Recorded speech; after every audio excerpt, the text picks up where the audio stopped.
You're listening to the Hour of the Time. I'm William Cooper. Ladies and gentlemen, without further ado, we take you to our Conference 97, fourth day, Thursday. Ron Howell. Pay attention. You're going to love it. Everybody who attended thought this was one of the best lectures they heard. It will open your eyes. It will challenge your intellect. It will cause you to ask a lot of questions of people that you always believed blindly before. And it'll make you laugh.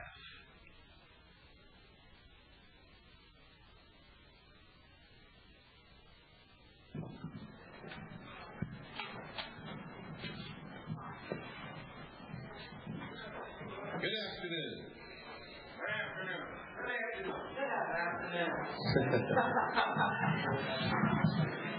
That was a lot of fun with Jeff on the radio. And I bet you that there was a lot of people out there that really enjoyed that. What you're going to hear now is going to be extremely interesting. You've heard me talk about the Apollo Moonshots and the Apollo mission and the Apollo program and all that kind of stuff on many broadcasts. And you've seen all of the NASA footage of that and the special programming on TV of the Apollo program. And the next speaker has done a lot of research on this and put together the results of what he's discovered. And he's going to share that with us for the next 2 hours. He's also a good friend and a major contributor to our effort. This microphone up here is one that he gave us that we could travel with. It has incredible quality. Because we can't travel with the 2 other microphones that he gave us because they're so fragile and they were made back in the 20s and 30s.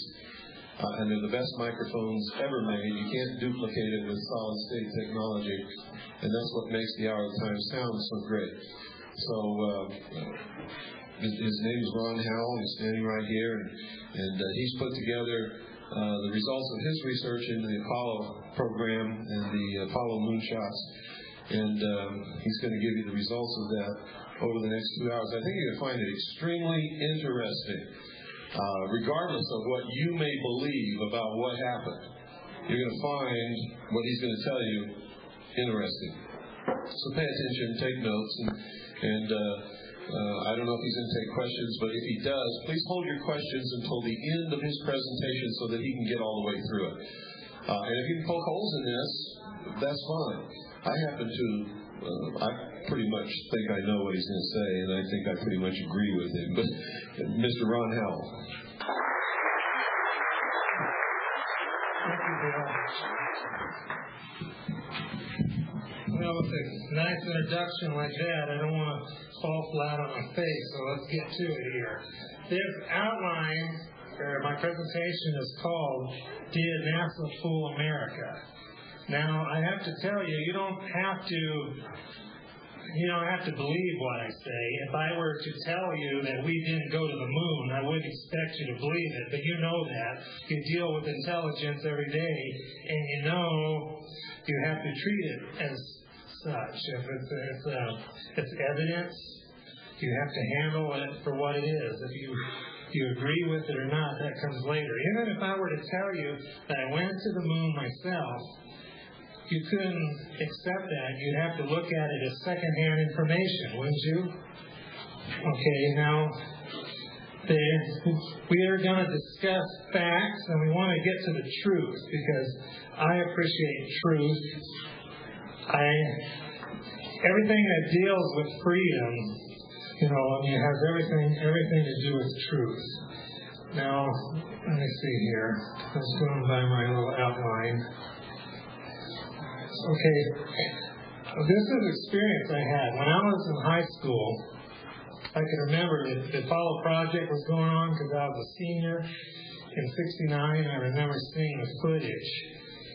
And my feeling at the time, I was a sheeple. I was young and impressionable. When I saw these moon astronauts, I knew. See, when you're in the vacuum of space, you know that death is right outside of you. Right outside of your suit is a pure, hard vacuum. When pilots are inside of an airplane, they're in a pressurized cockpit, besides being in the pressure suit.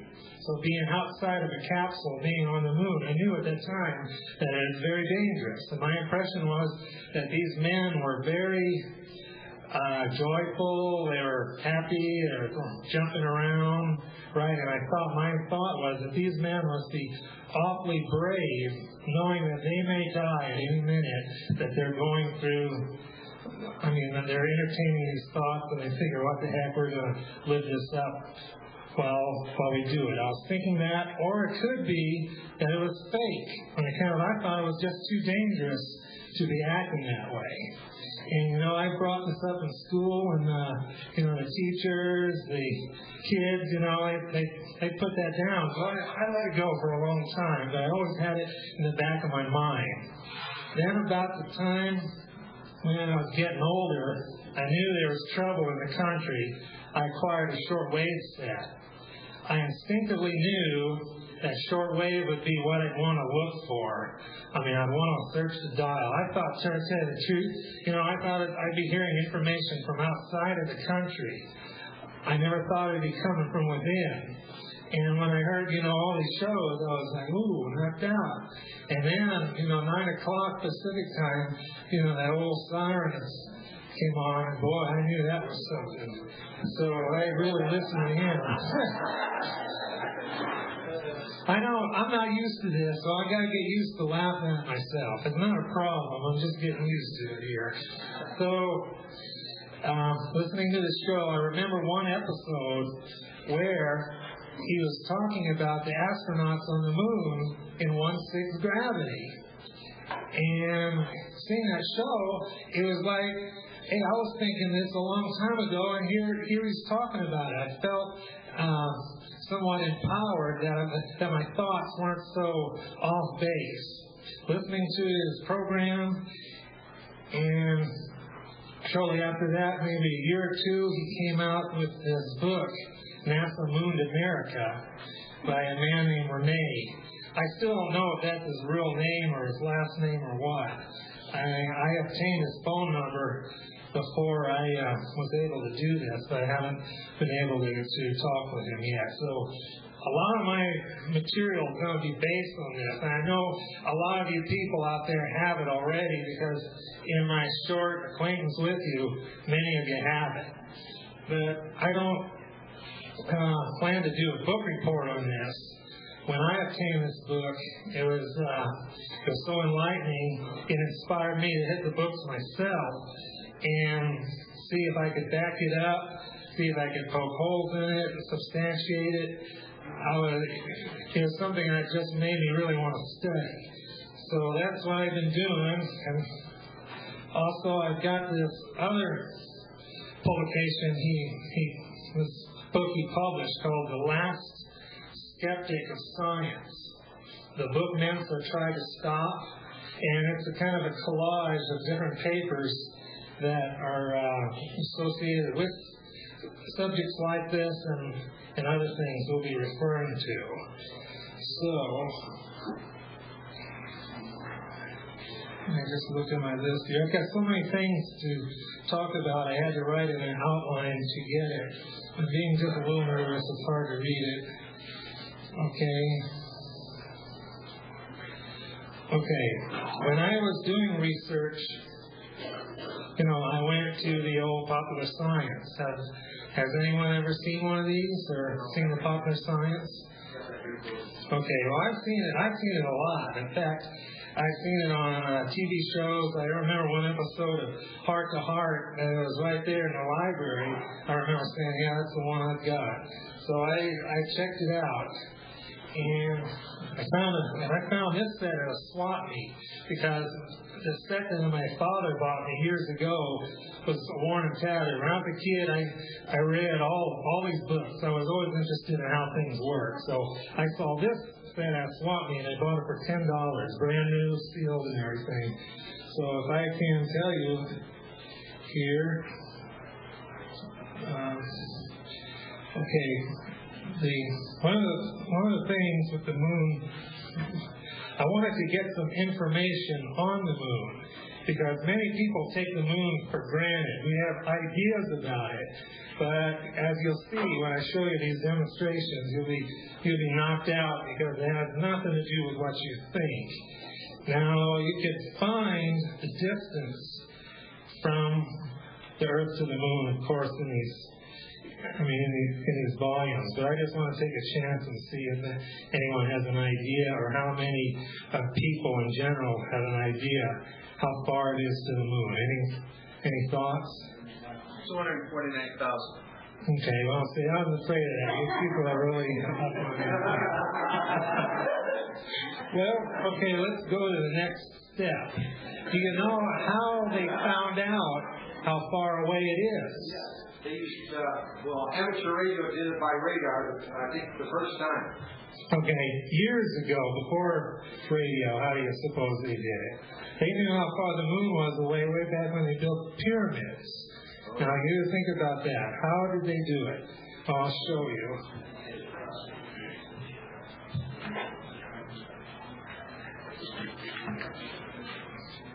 I wish I had a big blackboard here, because it's a good crutch. I don't have to fool with things. But generally, the Earth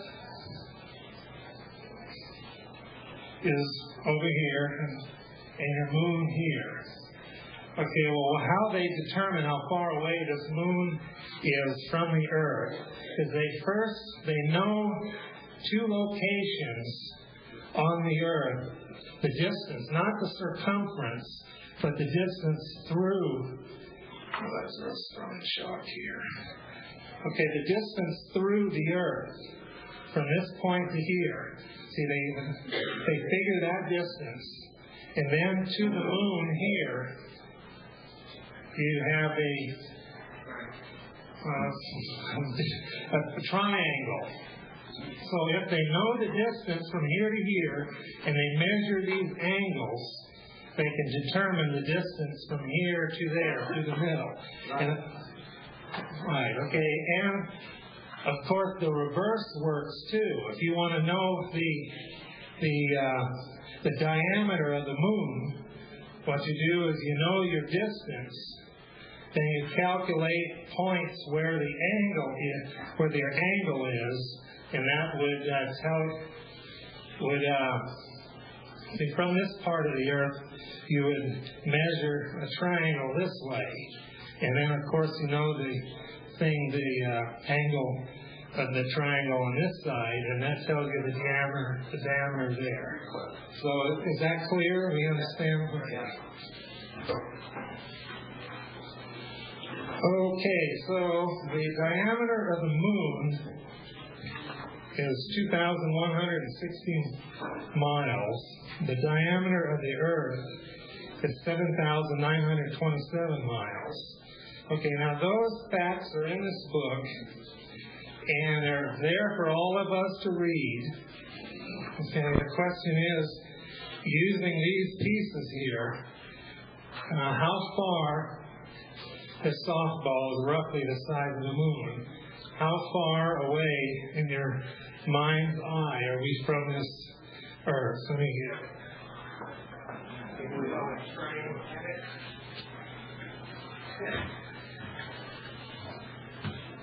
I especially got this globe here for this demonstration. I like it because I can take it out of there. It was nice they had one here, but it spins and makes it awkward. So imagine now we're out in space. Here's your Earth, and here's your moon.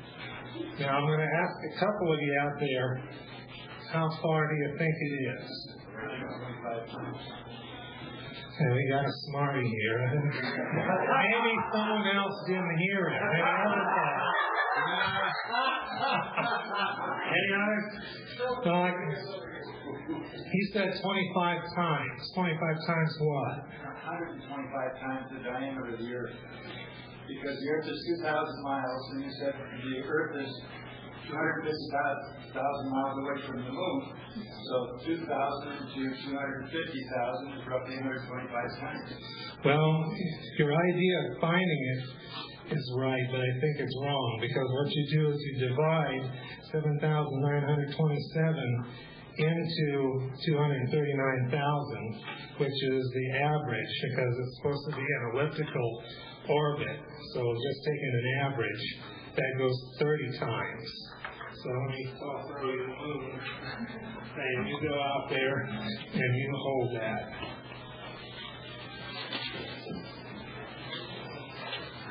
Okay, do you see that? Wow. Now, there's a way that I can prove this. If I had a long pole, I went to that baseball, and I was strong enough to hold it, and if the moon was in this vicinity, you hold that baseball up to that moon, and it's going to be the same size as the moon. So it shows that the scale is correct. Is that understood? Okay, now this is a mind blower. Okay, now this is a fact. If they really went to the moon, this is what they would have had to do. See, it's either one of two things. It's a great accomplishment, because imagine, that moon isn't stationary. That's a moving target. And you have your I'm not telling you how far off this yet, but it's coming off this globe, hitting a moving target, and it has to hit that target at right angles precisely to go around it. Because if you miss it, there's no second chances. It's gone, right? Is that agreeable? Okay, you can bring that moon back.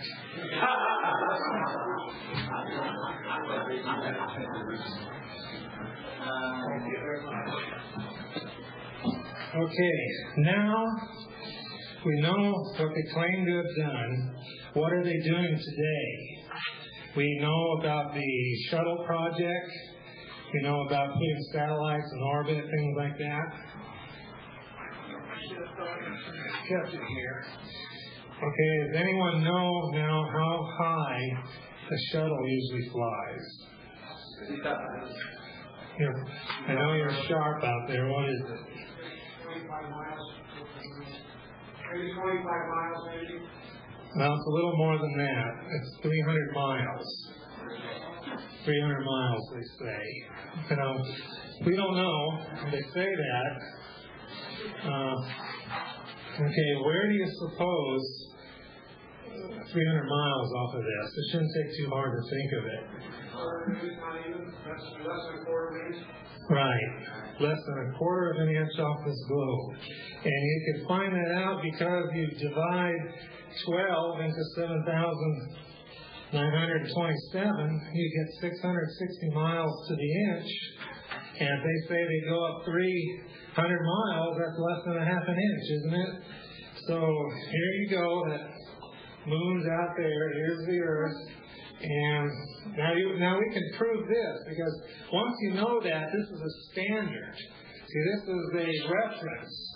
Now, the way I look at it is when you look at those pictures they claim that they did on outer space, what you do is you put your eye right close to that bulb, and you match the horizon, the curvature of the Earth, to what they said. And if it matches, it's going to be to scale. If it's not, it's way off. So here's an example. I've seen many, many times where they're shooting off the Atlas rocket, and you see these beautiful pictures of the stages dropping off with fire around them, and you say, "Ooh, man, look at that." Okay, well, when you see those pictures, you're seeing the Earth from about a distance like this. You see that curvature of the Earth like this, with those stages dropping off. Okay, now you look at that reference point from about here to here. You know, you're talking about this star that's further than the United States. That's over 3,000 miles. So if they're dropping off first and second stages 3,000 miles off when they claim it's under 100 miles, there's something wrong with the photographs. So, am I right? There's nothing else it could be, because this is the standard. Okay, one of the things that they did back in July 1st, 1957 to December 31st, 1958 was called the International Geophysical Year, the IGY. You've probably heard of that if you went to college or something. It's UN stuff. They gathered all the scientists together. They're drilling and poking and measuring everything that they could to establish the old doctrine or the old measurements that they used to thought was right. Okay, they checked out, this geometry which we had before. They had devices that were called a Markowitz dual rate moon camera and a Dijon astrolabe. And those were devices similar to sextants and things that they attached to telescopes to accurately measure these distances for the moon. And that was supposedly for the upcoming moon project. So, in a way, they really confirmed the old things, because really we know that man was smart all along. It wasn't this gradual evolution that they were cavemen or something. I mean, it's obviously Egyptians. They were very smart. Those pyramids. They say that they don't know how they made them even to this day, do they not? And I believe with my, my way of exposing this is going to show that man made them. It's not something from somewhere else. And we'll get into that later. Okay. When I was reading this encyclopedia over the years, it's in volume 1, by the way, on page 237. It's an illustration that I've never been able to find anywhere else, and I've been looking.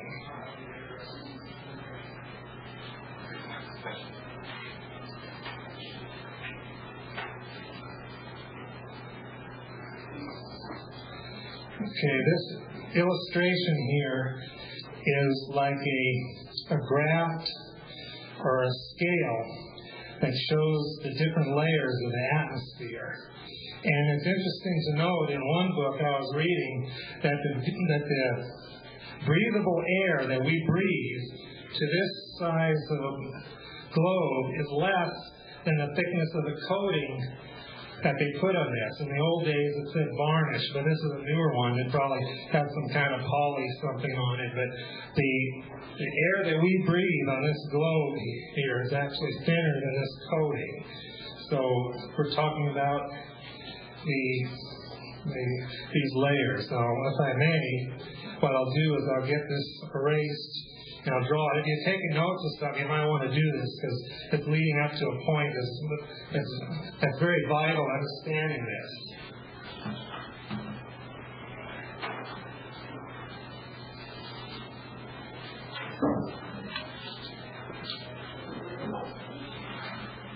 If you take your paper long ways like this and you draw a line for a horizon, I never knew until just a few months ago where that word came from, Horus rising, but on this horizon. I know now. Okay, let me explain it this way first. In the old books, you have to understand that all these things, airplanes, jets, rockets, has all happened within 50, 60 years. So this is really new stuff. When we talk about these layers, in the old books, there is only 4 layers. But just before they went to the moon here, this was published in 1970, so I'm sure that the type was set and by with like a committee and everything when they made these books. This information is not to the minute 1970, but obviously before they went to the moon, it exposes other layers that they could find, and that's the ones I'm going to show you tonight. If you have your paper ready, put this line here. On the very first layer, they call that the troposphere. So we'll put that one right here. Now the troposphere, we could define that. Well, I could more or less tell you, or I could read it from the book.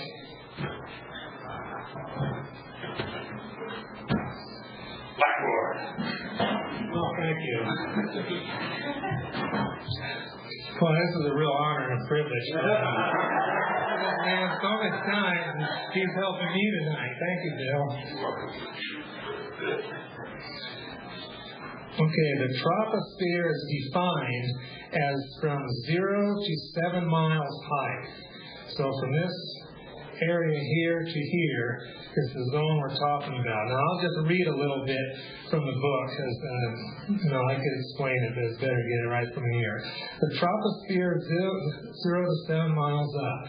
The troposphere is the air which all human beings usually have intimate contact, since it is the very stuff we breathe, and is also the seat of weather and climate. The troposphere is the densest part of the atmosphere. The air pressure drops with increasing altitude, and we have already pointed this out, that there is more water vapor and carbon dioxide in the troposphere than in any other layer. And it goes on, but basically what it's saying is that the air that we breathe is in this layer here. Okay, the next layer, which we're concerned with, maybe, I know there's a lot of smart people out here. What do you suppose it is? You know what it's called, anybody? I heard one. Stratosphere, correct. Okay, I'll define that one now as being 7 to 29 miles. Another line. Does that mean it fluctuates? No, what I mean from 7 to 29 miles. 7 miles high to 29. Right. It starts at 7 miles high, and then it goes to 29 miles. You know, here's something I couldn't understand. Even in the book, they say there's no fine line between the layers. So don't ask me why they call it 29 miles when it could easily be 30. I'm just telling you what it says here, and I don't know what their reasoning is, but they say it can vary a couple miles. There's no hard line as to where it crosses. But that's the definition from the textbooks that we have. Let me go now to the stratosphere, what this consists of. The stratosphere is less dense than the underlying troposphere. It contains much the same gases, except there is less water vapor. The altitude of 15 miles, much ozone is concentrated, which we know the story about the ozone very, very well by listening to the Hour of the Time.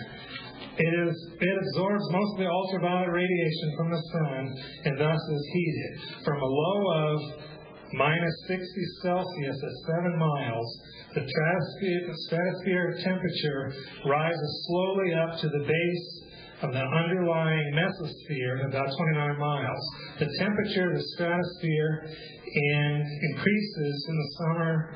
Well, that goes something else, but I want to say, well, it's a lot of reading, but the point I want to make is that in the stratosphere, the temperature drops.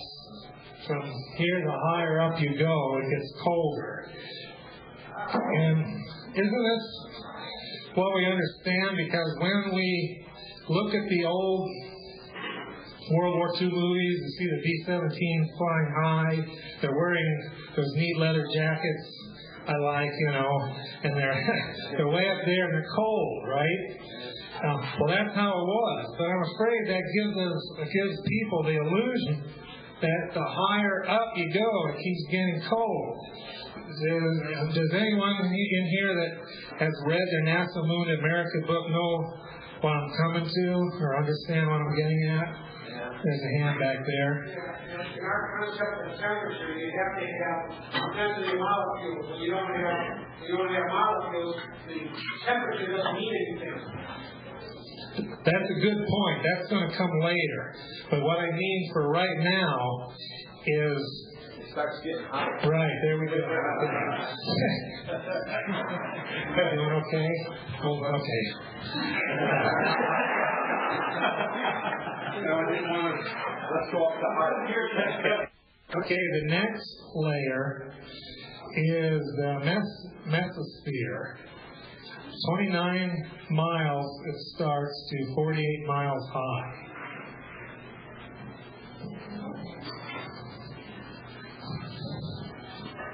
So that's your third layer. Now let's get to what the mesosphere is, how they define that.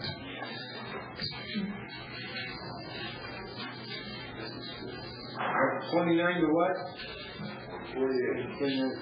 Yeah, well, here it's 49, but that's close enough. Oh, no, you're right, 48. Maybe it's because I'm a little nervous, I think. That's okay. Okay. You already told us it's easy. Right. Okay, the composition of the mesosphere is not unlike that of the stratosphere.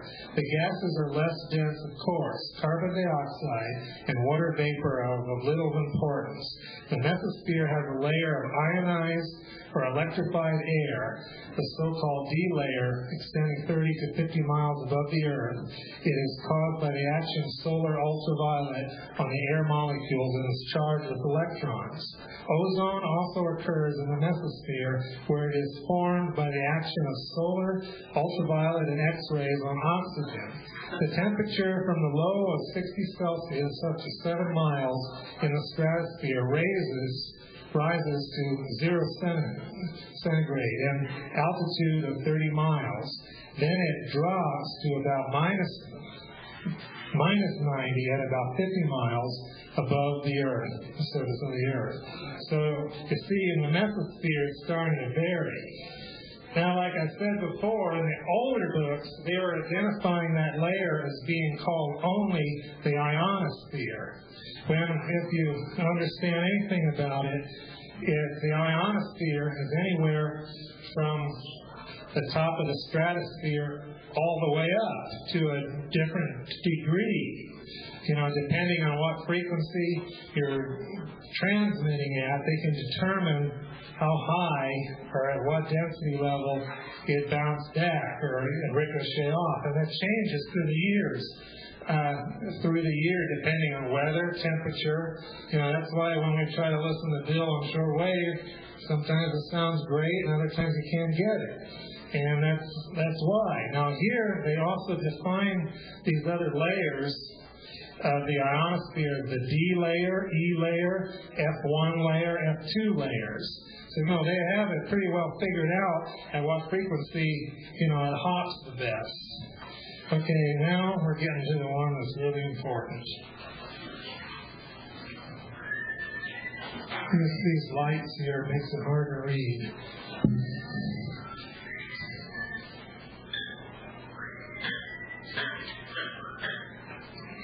Okay, maybe I should put it on this board first.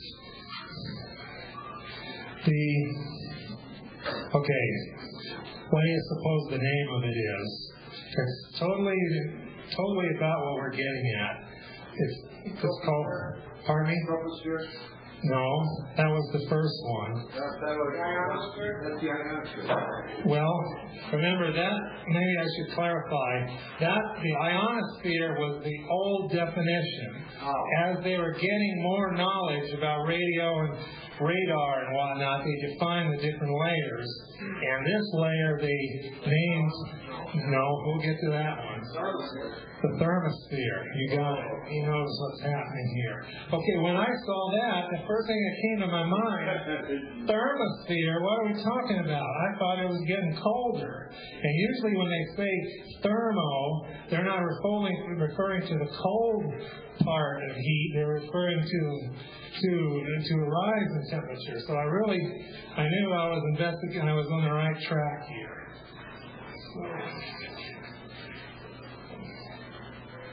The next one, which is the thermosphere, is defined as being from 48 miles high, starting to 250 miles here. Okay, wait till you hear this definition. There's no way they could teach this today.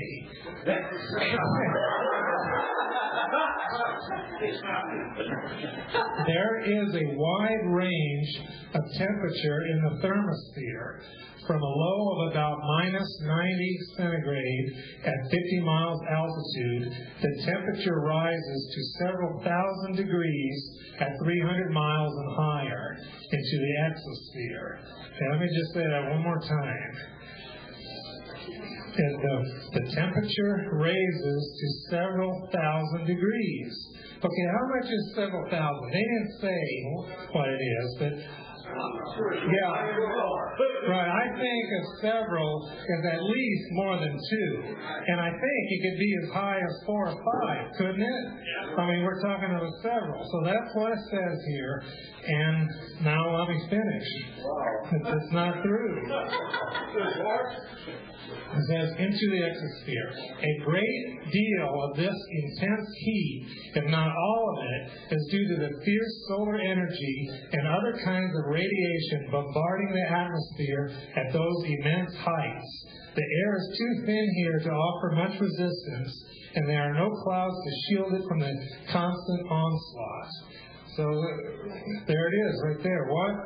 What are they saying? Now, it's interesting to know, it's just a coincidence that in this same volume, here in the back, they're talking about the Bessemer steel process.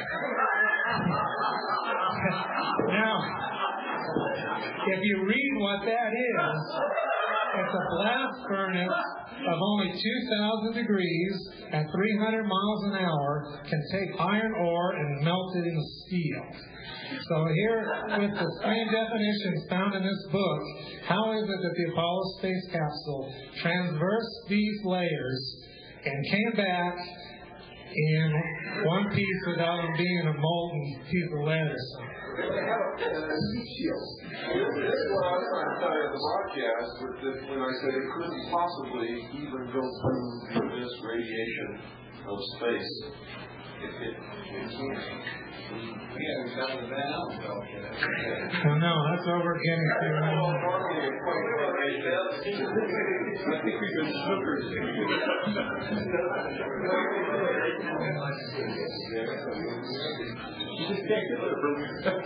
Okay, let me see, I think.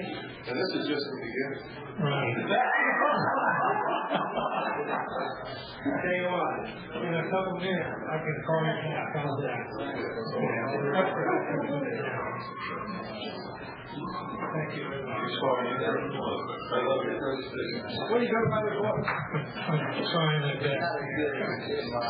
Okay, now I think it was mentioned. How can I phrase it? Okay, temperature is what? What is temperature? Temperature is the attribute. Well, what does temperature have to be associated with? It has to be associated with matter, molecules. Okay, if you have matter, it doesn't matter what it is, solid, liquid, or gas, you have molecules of something. And heat is the acceleration of those molecules. When it's cold, it's going slow, okay? So, knowing that, what do you think the the temperature of space is? See, because when they went there, when they were on the moon supposedly, they were sitting on the moon, They said they were sleeping, but they couldn't sleep because it was too cold. That's just something. So, knowing what you know of what heat is, or what the temperature is, and knowing what space is, what is the temperature of space? You understand what I'm trying to say? Whether you're in the shadow or you're in the sun. Right. Space wouldn't have a temperature. Because space is a vacuum and it's the lack of matter. And we can prove that. The thermos bottle, there's one right there. How do they make a thermos bottle? There's really two bottles in one. They evacuate the air in between. They put either hot or cold liquid inside. And not having the matter to trans through, or I should say penetrate, because I should have mentioned there are three ways of conducting heat. There's convection, conduction, and radiation. So how they make a thermos bottle to prevent radiation, they make it a mirror inside, nice and shiny. So when the heat goes out, it tends to reflect it back in. And the conduction and the convection is out because there's no way for that to happen through the thermos bottle. So what I'm trying to get at is space itself doesn't have a temperature, but anything that's in space will have the temperature. Okay, what they claim, what they had to do is because of the heat and the cold, when the Apollo craft was heading out to that moon out there, that it had to do that Dutch roll, they called it. Okay, and their logic to us was that, well, it's hot on this side, it's rolling over into the cold to cool off, to go back into the hot again. See, so they want us to believe that's what they did, and think of the navigation problems they would have with this, because, they had primitive computers back in those days, and to go somewhere for a destination and to compensate for that roll all the time, well, we know it was never necessary because of the situation with the heat. Well, what really happened is, like it was brought out in the NASA Moon America book, Renee used the illustration, you've got a hot dog on the barbecue. It's in the heat, it doesn't matter how fast you turn it, it's going to cook it all the way through.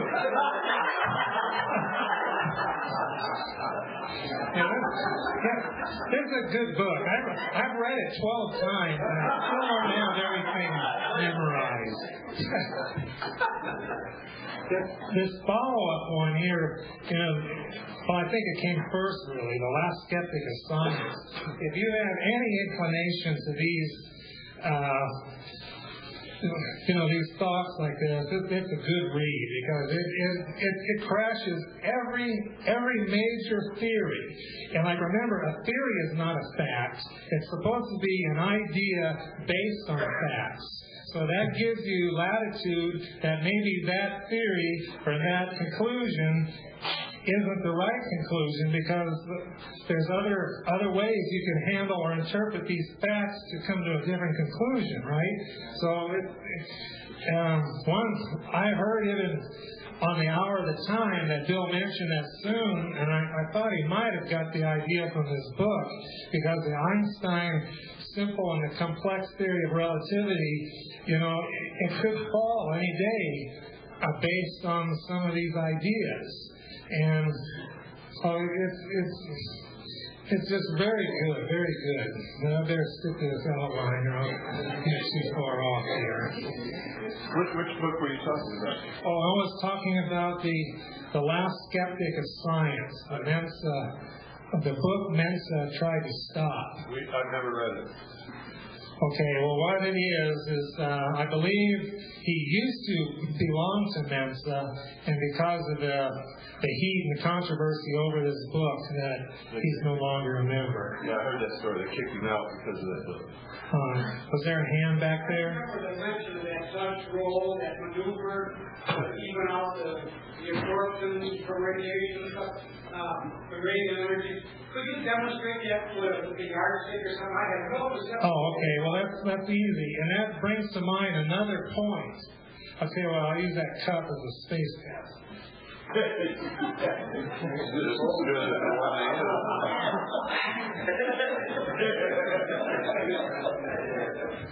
that kind of looks like one, sort of, right?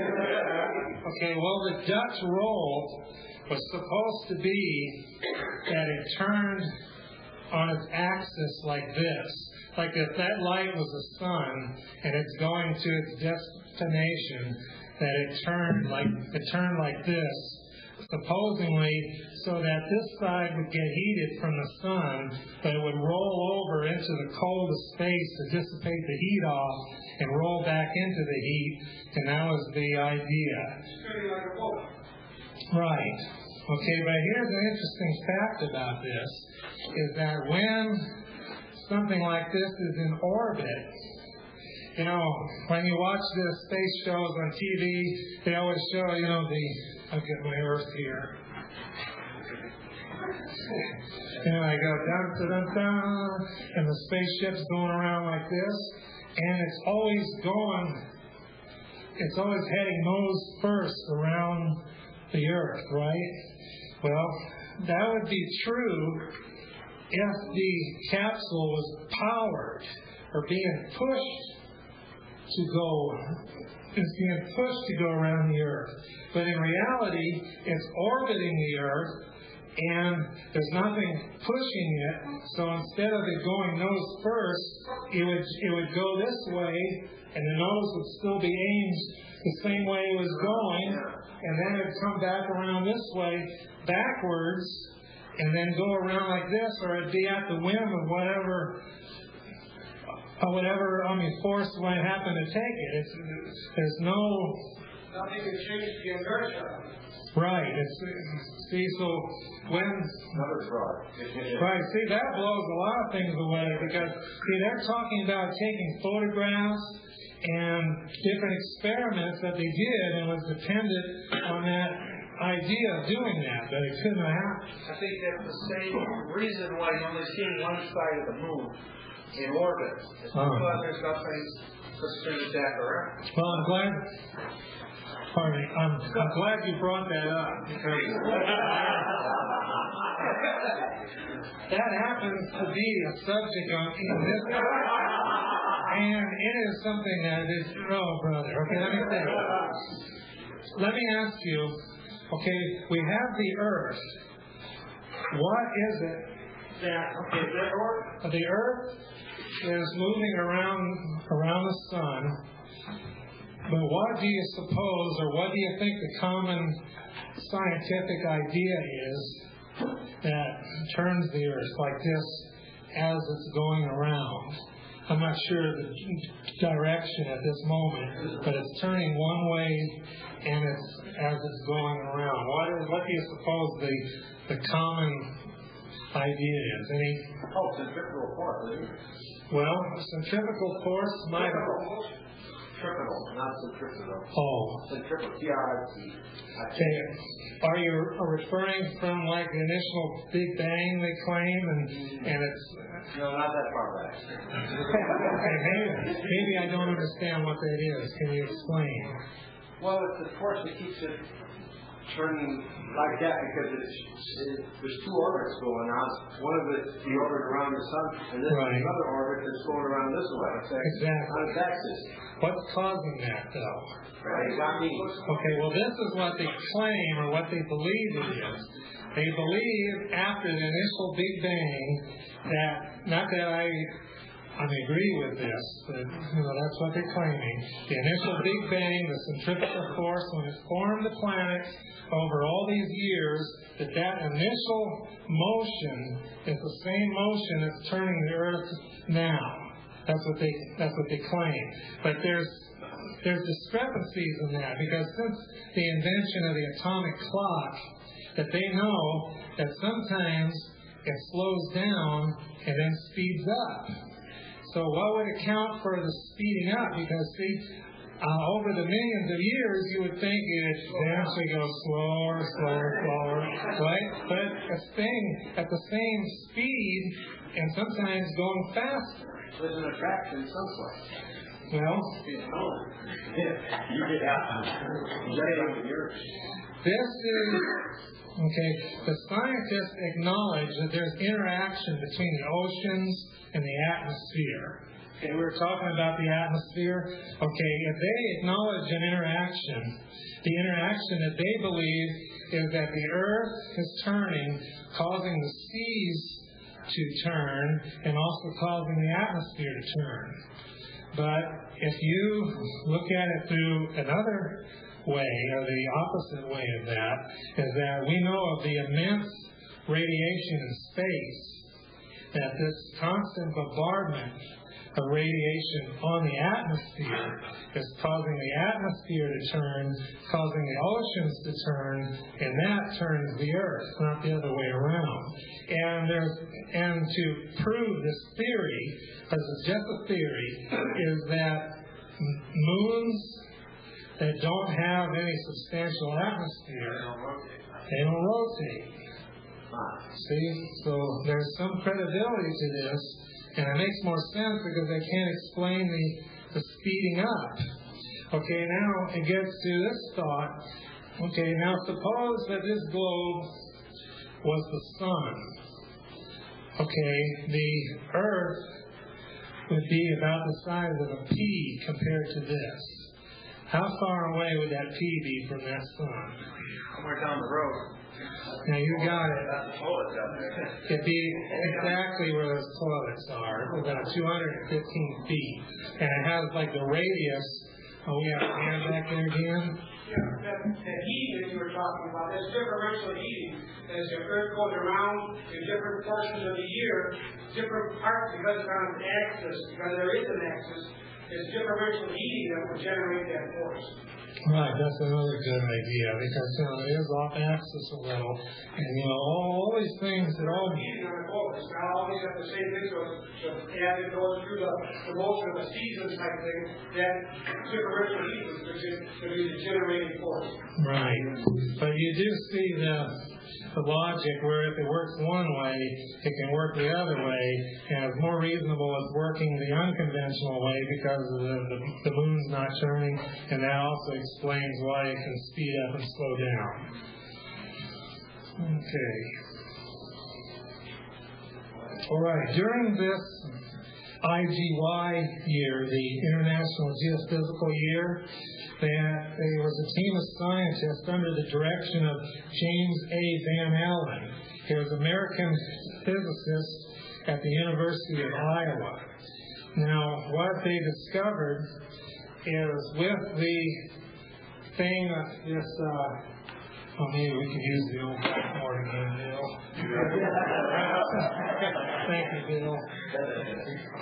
You mean to tell me not one university has come up with this theory? They all know. Oh, do they? Yeah. They're in on a fraud. No, they're in on their job and their government grants, which they lose if they don't perpetuate the fraud. I made that a little too big. It's all about money. Naive. Follow the money.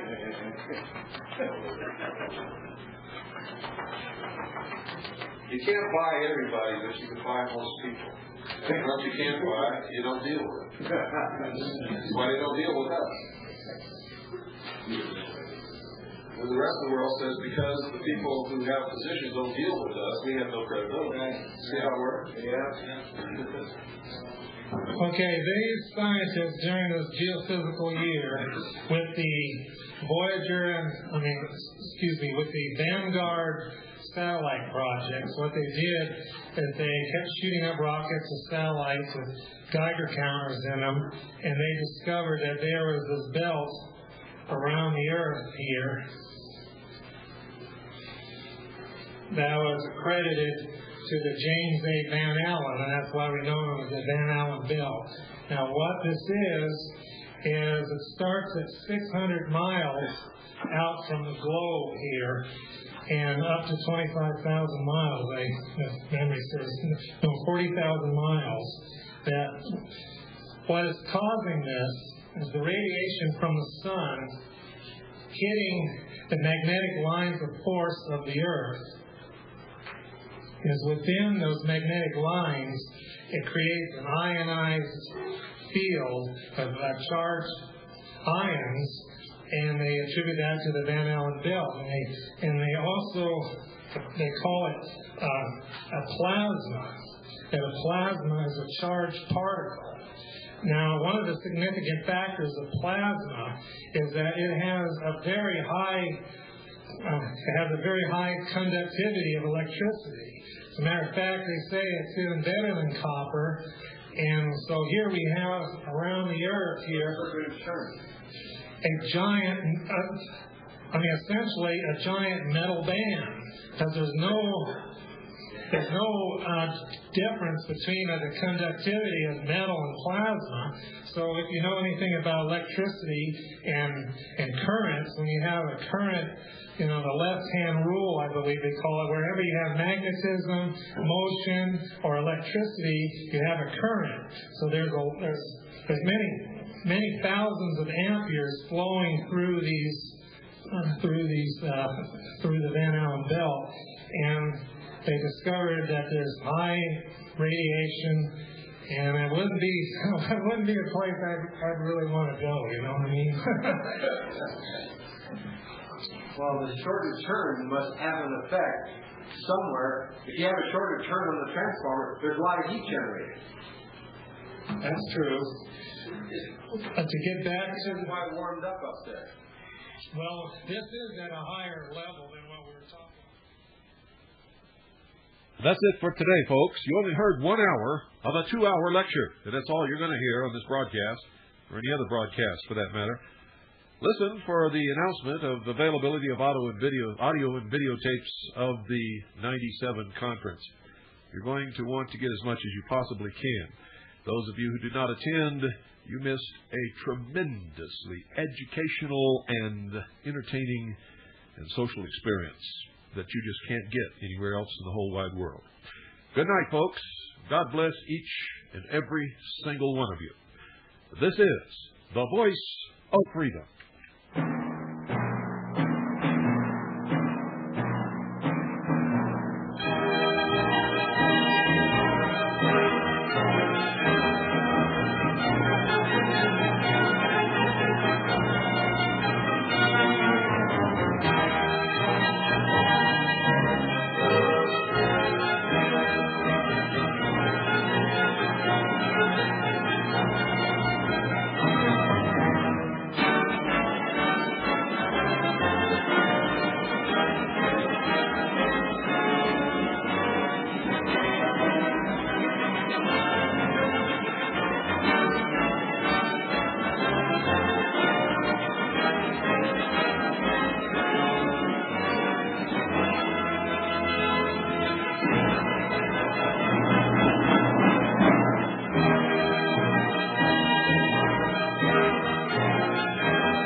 You're listening to the Worldwide Freedom Radio Network. Be sure and tune in at 6 Pacific, 9 Eastern, for Quest for Health with Michael Cottingham. And later, 8 Pacific, 11 Eastern, for the rerun of today's broadcast of the Hour of the Time. And all in between, ladies and gentlemen, all oldies most of the time. Only the very best of the very best music of generations gone by. Right here on the Worldwide Freedom Radio Network. This is my daddy's station. I'm Pooh, classic radio like you always wished it could be. 101.1 FM, Eager. 101.1 FM is owned and operated by the Independence Foundation Trust as a non-profit community service. Take out the papers and the trash, or you don't get no pretty cash. If you don't throw that kitchen floor, you ain't gonna rock and roll no more. Don't go back. Just finish cleaning up your room. see that left eye with that groove. Ladies and gentlemen, if you'd like to help yourself and help the Worldwide Freedom Radio Network continue to expand its programming, then you need to call Southwest International Trading. Ask how you can get your hands on Economic Security Pack number 1 or number 2. Do it now. Call 1-800-295-2432. And by the way, we're committed, ladies and gentlemen, Southwest International Trading and the Worldwide Freedom Radio Network, to making precious metals in their various different forms, whichever form you particularly prefer, at the very lowest possible price. So if you have other precious metals needs besides those that we offer over the air, call Southwest International Trading at 1-800-295-2432. We will do the very best to give you exactly what you want at the very lowest price. And remember, every dollar spent with Southwest International Trading helps to fund the Worldwide Freedom Radio Network. If you'd like to lower your long-distance phone charges, call Connie at 520-333-4578 between 9 a.m. and 1 p.m. Pacific Daylight Time, Monday through Friday. And she'll answer your questions and tell you how we can lower your long-distance phone charges to only 10 cents a minute, 24 hours a day, 7 days a week, 52 weeks a year, as long as you remain a customer. And the monthly